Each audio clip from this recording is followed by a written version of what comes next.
had far too much hope that the court would be united in this and not overstep in favor of Donald Trump. And I think what we saw was a court where justices that behaved in a partisan manner, and that disappoints me. Amy Coney, why didn't he come out with a prepared statement? Why this? Why going back to the battle days of Trump, where he just comes out with a word salad and whatever comes to mind and whatever allegation he can toss out?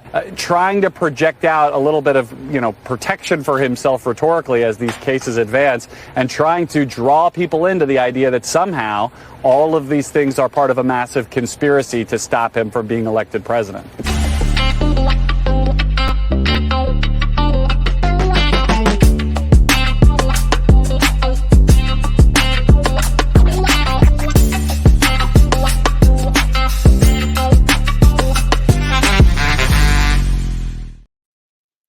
Well, good damn afternoon, Americans.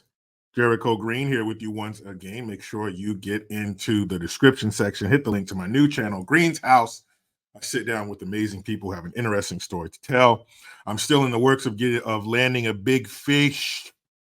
I'll let you know how that turns out. Hopefully I can. I sent him an email, gave him a couple days. I'm going to email him again. Be that little thorn in their side until I get what I want. Man, what a weekend it has been. A lot of shit going on. Probably the biggest is Trump. He received a victory from SCOTUS, Supreme Court of the United States. Today they ruled that he cannot be kept from the ballot in any of the 50 states. So I think this will put an end to this state trying it and getting shot down. And that's the state tries it and they get shot down, because so far it's been Colorado, and I think there was another one. There were rumors of California trying it. Why wouldn't they? Because they're California. But I think it's been two of them, but most notably Colorado. They tried to keep him off the ballot because they view him as an insurrectionist. You are responsible for the insurrection of J6, the worst day in American history. There's no hyperbole there. It's not hyperbole. It's not a joke. It's a fact. There is no hyperbole there because they really said that. They, meaning so many talking heads, the resident of 1600 Pennsylvania Avenue, his cackling sidekick, Kamala, the Ugandan nightmare, many others have said that J6 was the worst day in American history. All these things that come to mind, the death, the destruction, the fire, the crumbling of buildings, and the sleeping, relaxing sailors being kamikazed and all, forget all that.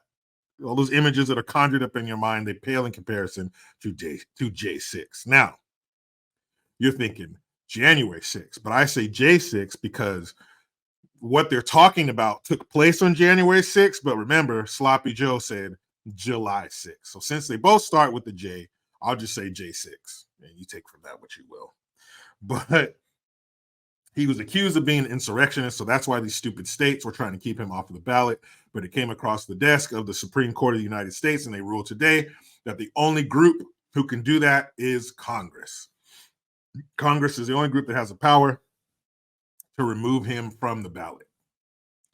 And, well, I'll read this article. I saw a few of them, but this one kind of broke it down in the most clear, concise way. I like clear and concise. Supreme Court doesn't exonerate Trump to soon decide if he can be charged. The Supreme Court's unanimous decision Monday invalidating attempts to remove former President Donald Trump from the 2024 ballot was the justice's most direct intervention in a presidential election in more than 2 decades and marked the first time ever that they weighed in on Section 3 of the 14th Amendment.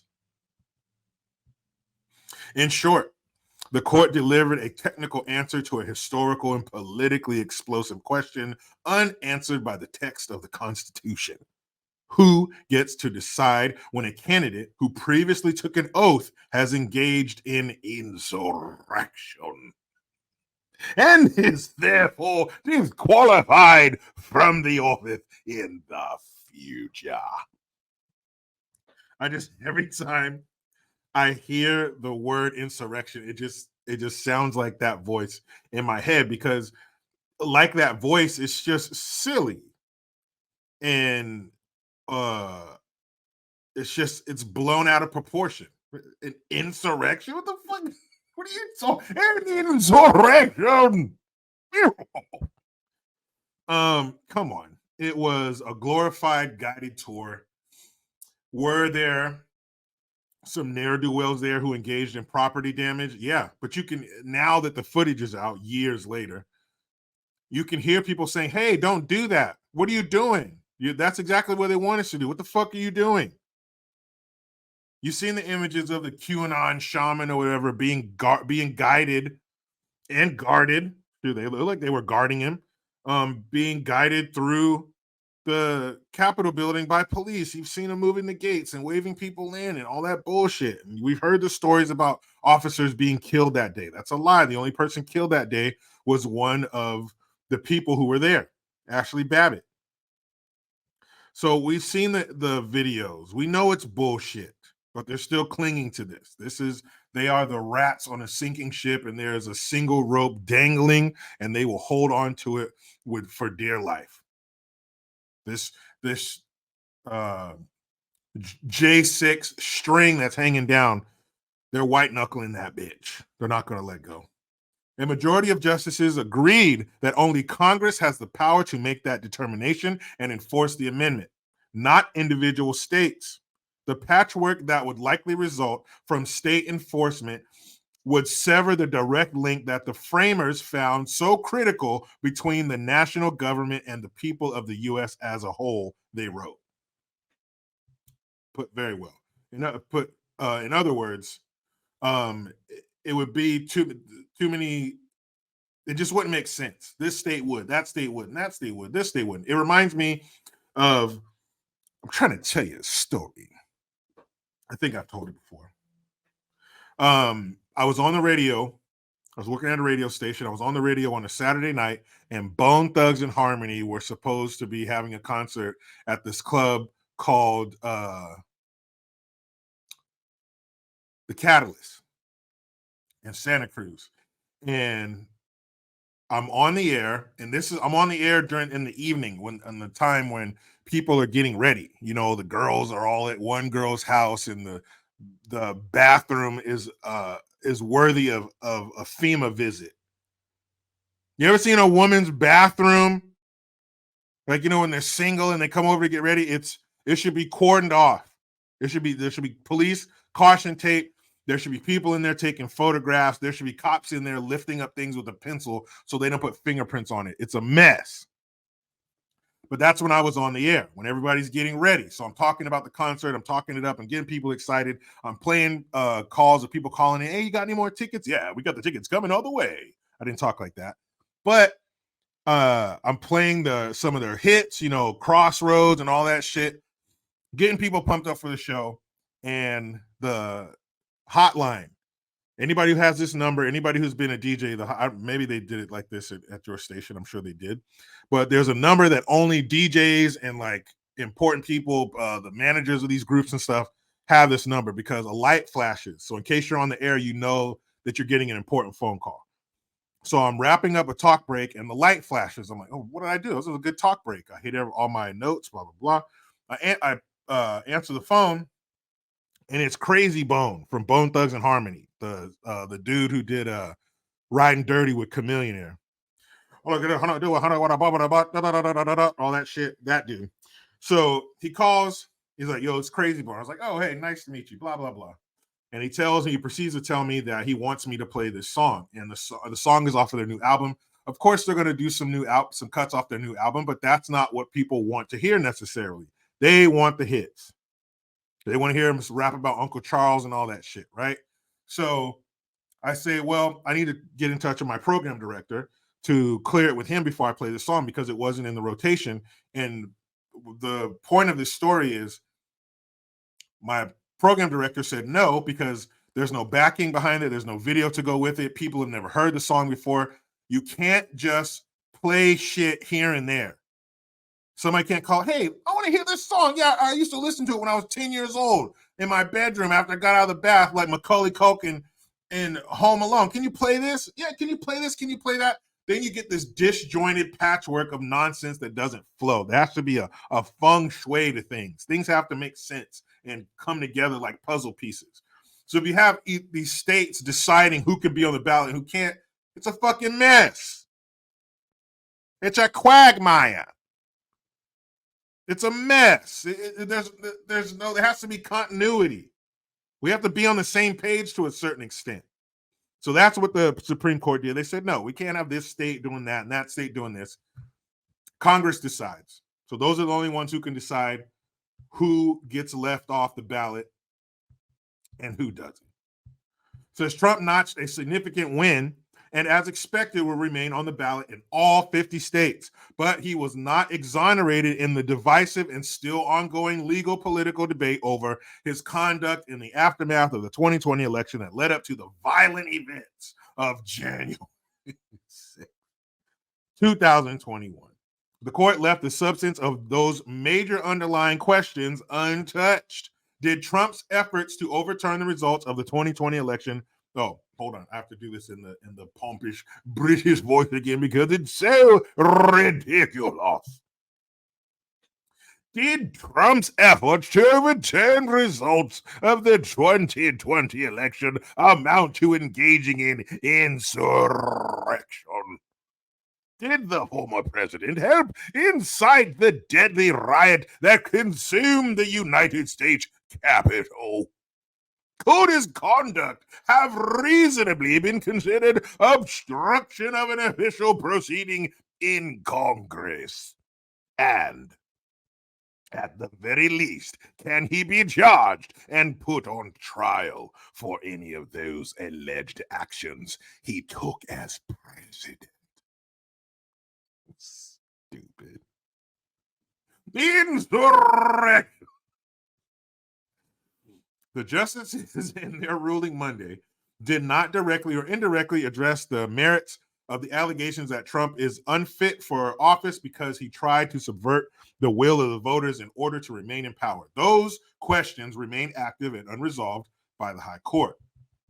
But there's more.